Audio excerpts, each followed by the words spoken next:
Dans cette vidéo, je voudrais parler d'un sujet d'actualité. Alors, je ne sais plus comment il s'appelle ce monsieur, Bruno Koch, je crois.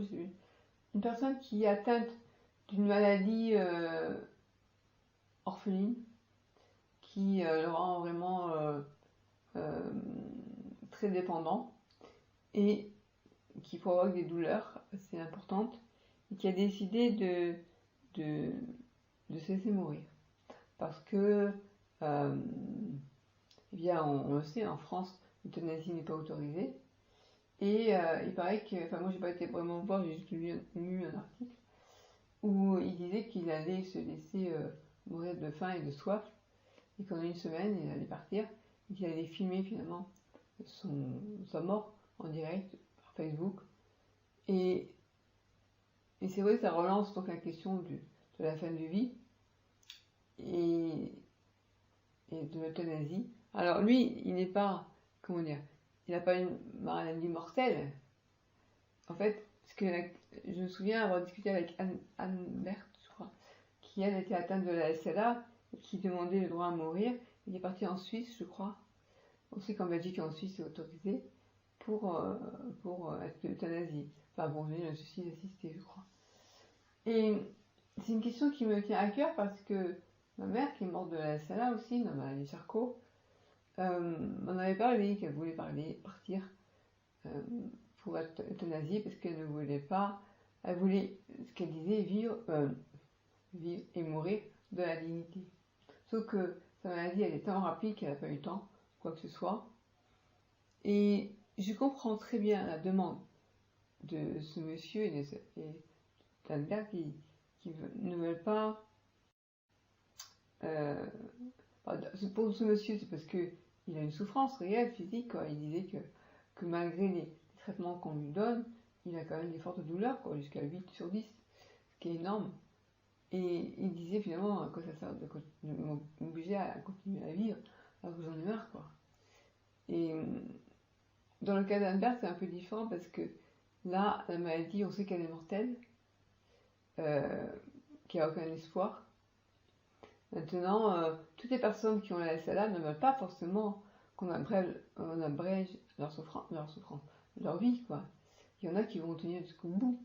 Et ça, c'est tout à fait respectable et on doit respecter ce que chacun veut, le désir de chacun. Et moi, pour ma mère, je me suis rendu compte, ce que je peux en dire, c'est qu'elle avait un discours qui était de dire je ne veux pas vivre ma mort en direct, parce que c'est ce qu'on m'oblige à faire, parce qu'ils sont conscients en fait au niveau du cerveau, mais ils perdent progressivement toute capacité. Le neurologue qui me disait c'est une perte progressive en fait de la capacité musculaire et respiratoire. Et donc plus ça va, et puis voilà, elle ne pouvait plus parler, elle a été atteinte de la forme bulbaire de la maladie. Ça a été vraiment dramatique, en 5 mois elle est partie, quoi. Et en plus elle a eu ce qu'on j'appelle une errance médicale, assez compliquée. Si le neurologue me dit non, elle n'a pas d'errance médicale, parce qu'elle savait ce qu'elle avait. Sauf qu'elle nous a fait attendre, parce qu'il fallait qu'on aille au CHU où ils nous préparaient, nous dire ça va aller faire quoi, elle nous a dit elle est confirmée là-bas, moi je m'occupe pas de ça, quoi. J'ai trouvé ça affreux, quoi. Parce que pendant un mois on était en attente de ce rendez-vous.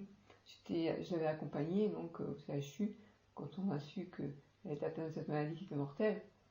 C'était bizarre, surtout qu'elle s'occupait de moi, qui est la sclérose en plaques, et de mon père, qui a un traumatisme crânien. Donc ça a été un cataclysme, quoi, un tsunami. Et donc elle avait un discours qui était de dire je ne veux pas, je veux en finir vite, je veux mourir dans la dignité. Et de l'autre côté, quand on lui a proposé, parce qu'elle a fini en soins palliatifs au CHU, elle a été placée dans un centre, puis après en soins palliatifs, elle va plus rester très longtemps à la maison parce que de toute façon elle ne pouvait plus bouger, enfin, elle était vraiment très dépendante.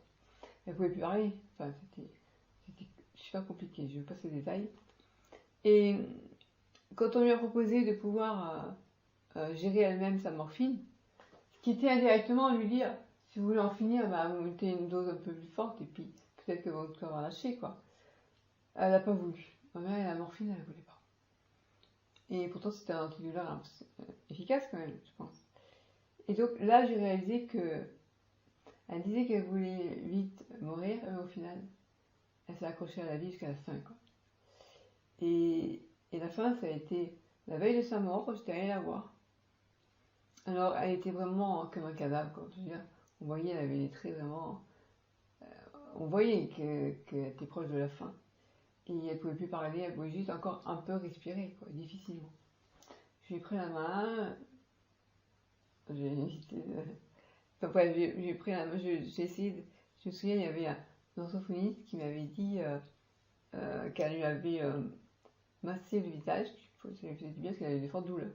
Et j'avais demandé à cette orthophoniste, vous avez fait quoi pour la masser? J'ai dit des caresses, parce qu'en fait, il ne faut pas aller trop fort, ils sont très sensibles. Donc j'avais fait ça, j'avais caressé la main, le visage, en lui parlant, et en disant, j'essaie moi de la soulager. C'était le dernier contact que j'ai eu avec elle, c'était un contact du toucher. Comme elle, quand je suis née, j'imagine que c'était le toucher avec un bébé, c'est ça. Et j'étais contente d'avoir eu ça avec elle, parce que le lendemain, elle est morte. Et quand je suis partie, j'ai dit, je sais pas, c'était une question, j'étais dérangée, l'infirmière est venue, elle devait faire les soins, donc je suis partie. Et j'ai dit, de toute façon, je sais qu'elle m'a entendu. Elle ne veut pas parler, je sais qu'elle savait que j'étais là. Et puis à ce moment-là, ma mère, elle a fait, un truc comme ça. Donc voilà, elle était encore en contact, quoi. Mais c'était douloureux et je m'étais dit, je n'aurais plus à voir quand ça serait comme ça, je n'aurais plus, ça sert à rien. Quand même, jusqu'à la fin, j'y suis allée. Donc pour ça, j'étais contente. Mais ce que je voulais dire, c'est que même si on dit, je vais vivre et mourir dans la dignité, quand on est à devoir décider de mourir, c'est compliqué. Lâcher prise avec la vie. Et donc jusqu'à la fin, voilà, elle s'est battue. Après, ben, c'est son souffle en fait, c'est une paralysie progressive musculaire. Donc j'imagine que c'est. Voilà, elle a arrêté de respirer, quoi. Et donc le lendemain, c'était le 13 février 2016, on nous a annoncé qu'elle était décédée au CHU en soins palliatifs. Et donc, tout ça pour dire que c'est un débat difficile. Légaliser l'euthanasie, je comprends que ce soit très difficile et que certaines personnes s'y opposent. En pratique, je pense que ça se fait. Alors attention, je suis contre quand c'est l'infirmière qui décide de donner la mort, bien sûr, mais quand la personne, elle puisse quand même, quand elle peut, parce que là, ma mère, je pense qu'elle pouvait plus rien faire du tout, de toute façon. Hein. Donc, enfin voilà, c'est des questions difficiles, en fait. Je crois que... Mais moi, j'y ai pensé aussi, en ce sens que, là, jusqu'à présent, on m'a toujours dit que j'avais une sclérose en plaques bénigne. Oui, on m'avait dit ça. Quand on m'a annoncé que j'avais une sclérose en plaques, on m'a dit, c'est bien parce que vous êtes encore debout. On n'avait pas vu que je n'arrivais plus à courir. Et puis, progressivement, elle est devenue secondaire progressive. Et du coup, ben, se pose la question, est-ce qu'un jour, je peux me retrouver vraiment à ne plus pouvoir rien faire, à être alité? Est-ce que j'ai envie de cette vie-là, quoi? Et je veux dire, abréger nos souffrances, parce que c'est quand on souffre qu'on a envie d'en finir. Et puis, parce que si on est isolé, voilà, c'est ça, le pire, c'est ça, c'est de dire, on est seul chez soi, on coûte de l'argent et on est un poids à la société, mais la vie, l'instinct de vie est quand même fort, quoi. Je pense que chez moi, il est fort parce que j'ai déjà eu cette question de me suicider, je l'ai pas fait. À l'époque où j'étais, ma douleur, c'était de l'anxiété sociale, j'étais dépressive et phobique sociale. J'ai voulu me sauter du 3e étage, je l'ai pas fait.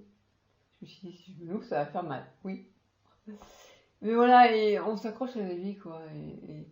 Mais c'est quand même atroce. Savoir que ce monsieur, il va se laisser mourir, quoi, à petite dose, parce qu'il va arrêter de boire, arrêter de manger. Moi, je dis, ben non, il faudrait l'aider, quoi, s'il a vraiment. Enfin, s'il a plus aucune envie de vivre. Voilà, donc, mais c'est compliqué. J'ai pas envie d'être cette personne qui va lui donner la mort, quoi. J'aurais pas envie. Et même si s'il le fait, je comprendrais. Voilà. Je sais pas pour forcément l'euthanasie légale, enfin, légaliser l'euthanasie, mais je comprends les personnes qui le demandent et qui le souhaitent qu'on les soulage.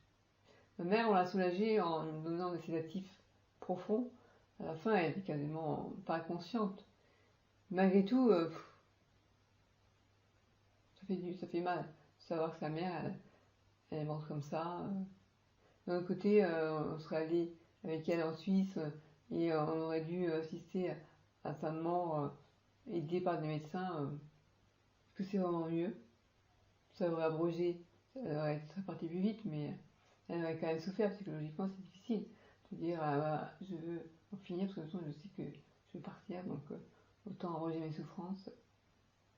Ouais, bon, ouais, voilà, je vais m'arrêter là, désolée pour ce sujet, mais il fallait que j'en parle. Voilà. Je vais pas vous dire de liker la vidéo si vous avez aimé, je vais vous dire si vous avez des commentaires à faire, faites-les. Soyez respectueux de la vie des autres, je pense que c'est important. Si on est très croyant, forcément, on est contre l'euthanasie et contre le suicide même. Mais comprenez la situation, certaines personnes qui est difficile. Je pense que c'est vraiment ça. Soyez tolérants, voilà, les uns avec les autres. Voilà.